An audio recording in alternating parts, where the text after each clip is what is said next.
pangatlong araw ng pakarera dito sa MMTCI Metro Manila Third Club Inc. sa Malbar, Tanawan City, Batangas sa araw ng Sabado, September 7, 2024 at meron tayong matutunghayan na 7 karera para sa araw na to at magsisimula ang unang karera na alas 3 in punto ng hapon at dito sa race number 1 ang panimula na winner take all races 1 to 7, 1,400 meters ang distansya rito.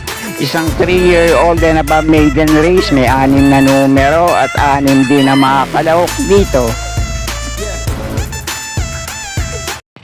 Dito sa panimula na winner take all para sa unang puntusan, pwede niyong pagtuunan ng pansin itong batak na sa labang malalamadong numero 2 sa Viva de Oro, numero 1 Star of the Show at itong parehong nagbabalik takbong numero 4 Brown Pirate at numero 5 Marvelous Marvin.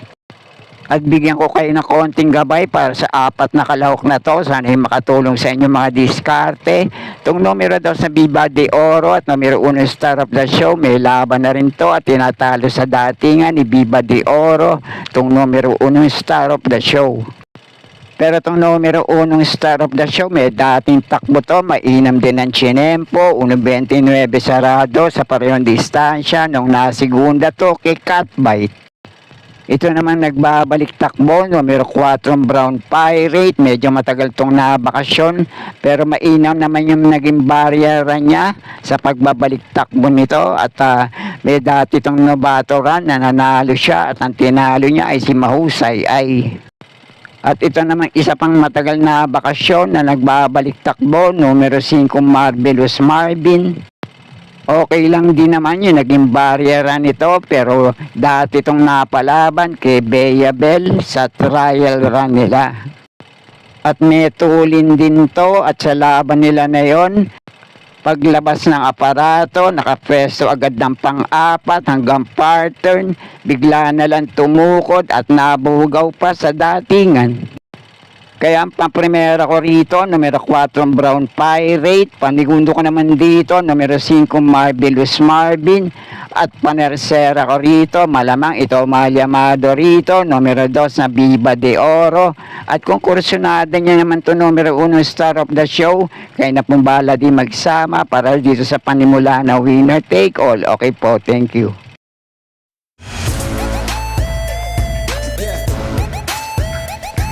At dito naman sa race number 2, ang panimula ng Pick 6, races 2 to 7, 1,400 meters din ang distansya rito na may 5 numero at 5 rin ang makalahok dito.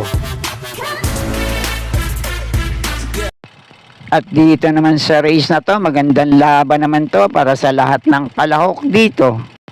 May nagbabalik takbo galing sa mahabang bakasyon, mababa na sa grupong lalabanan ngayon, numero 1 hashtag.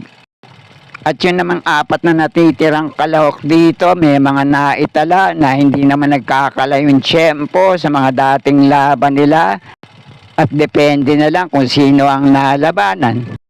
Kaya unang pili ko rito, numero 1 hashtag, depende na lang sa kondisyon at kung mapapalaban dito, lamang malamang. Sana nga lang nasa maganda tong kondisyon ngayon at may asim pa rin itinatago sa katawan, susubukang ilaban, paligay ko malaki naman ang chance manalo rin dito.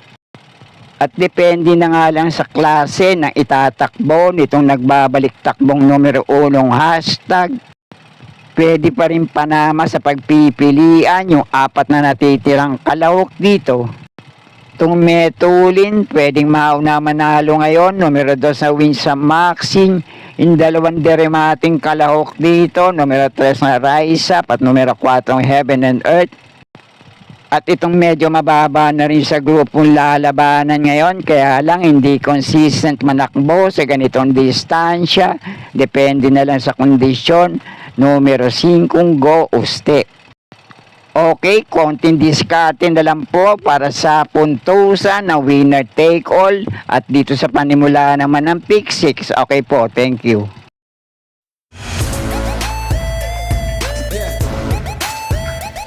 At nasa race number 3 na tayo, panimula ng Pick 5, races 3 to 7, 1,400 meters din ang distansya rito na may 6 na numero at 6 din ang mga kalahok dito.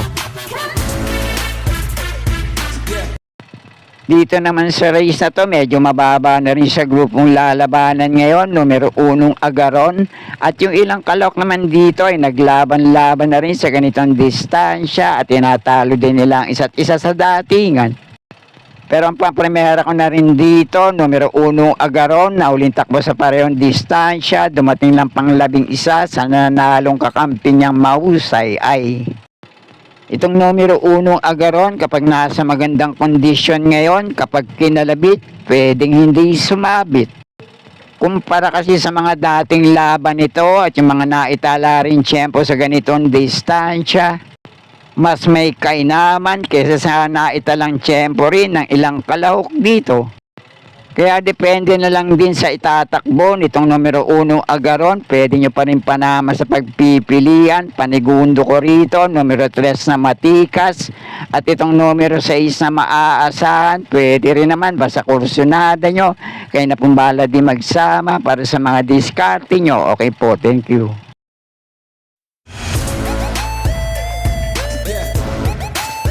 At dito naman sa race number 4, ang panimula ng pick 4, races 4 to 7, 1,400 meters ang distansya rito na may 7 numero, couple entry, ang numero 1 dito.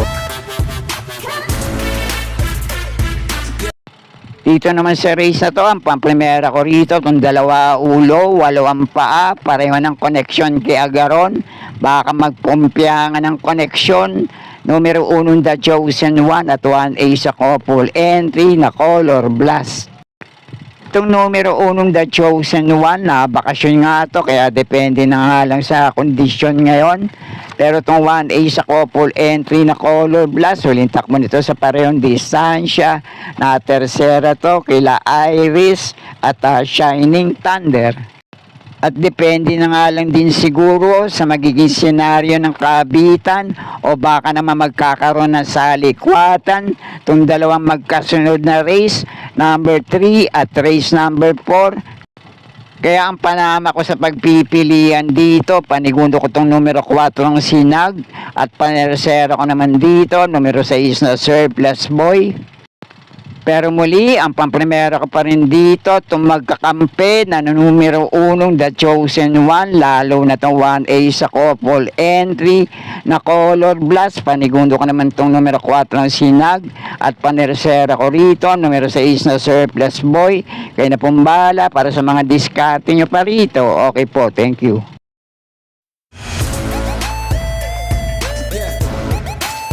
At sa race number 5 naman, 1,400 meters ang distansya rito na may 6 na numero, 6 din na mga kalahok dito. Dito naman sa race na to, yung 3 kalahok dito na pare-pareho ang chance makapanilat o manalo rin dito. May pinakamainam na takbo, tiyempo at panalo sa mga huli at dating laban nila. Pamprimero ko itong numero 3 na Alas Sabon. Panigundo ko naman itong numero 2 na Bohemian. Pwede pa rin naman makapanilat. Kung mapapalaban lang, numero 4 Aphrodite. Kaya na pong bahala para sa mga diskarte nyo rito. Okay po, thank you.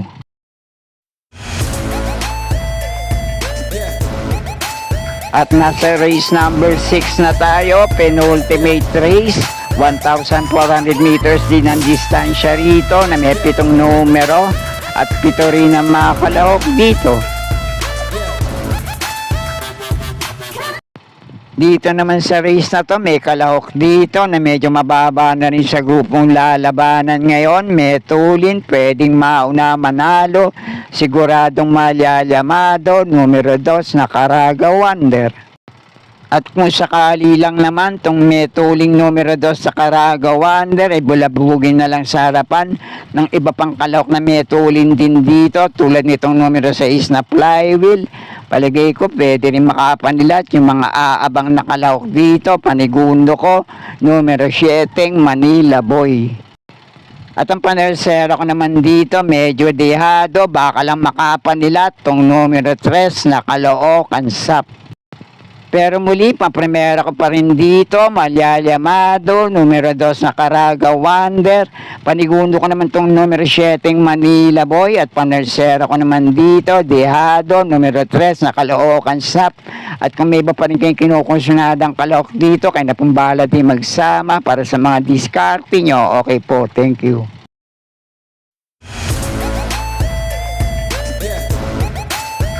At nasa uling karera na tayo para sa araw ng Sabado. Race number 7, last race paratingan. 1,400 meters ang distansya rito na may 7 numero at 7 rin na mga kalahok dito. Dito naman sa last race paratingan, may 2 kalahok na pareho may tulin dito. Depende na nga lang din sa magiging senaryo ng bakbakan nila sa harapan. Numero 7 Galloping Ghost at numero 1 Time Traveler. Pareho nga di banderang kalahok to at pareho rin maganda ang pwesto. Numero 1 Time Traveler nasa balya at ito naman numero 7 Galloping Ghost ay nasa labas. Kaya depende na nga lang sa magiging senaryo ng bakbakan nila sa harapan. Mauna manalo, matira matibay. Kaya malaki din ang tsansa makapanilat dito itong aabang na kalahok na numero 2 na Achihali. Pero para sa mga pili ko dito sa last race paratingan, pampremera ko pa rin itong numero 7 Galloping Ghost. Panigundo ko naman itong numero 2 na Achihali. Pwede rin makapanilat dahil paratingan to. Panersera ko, numero 1 Time Traveler. Kaya na pumbalak, may iba pa rin kayong kinukusyonadang kalahok dito. Okay, sana'y muling matapat sa tama ating mga pili at kursunada para sa araw ng Sabado. Good luck po sa inyo lahat. Happy racing at maraming salamat po. Sorry, it's DJ.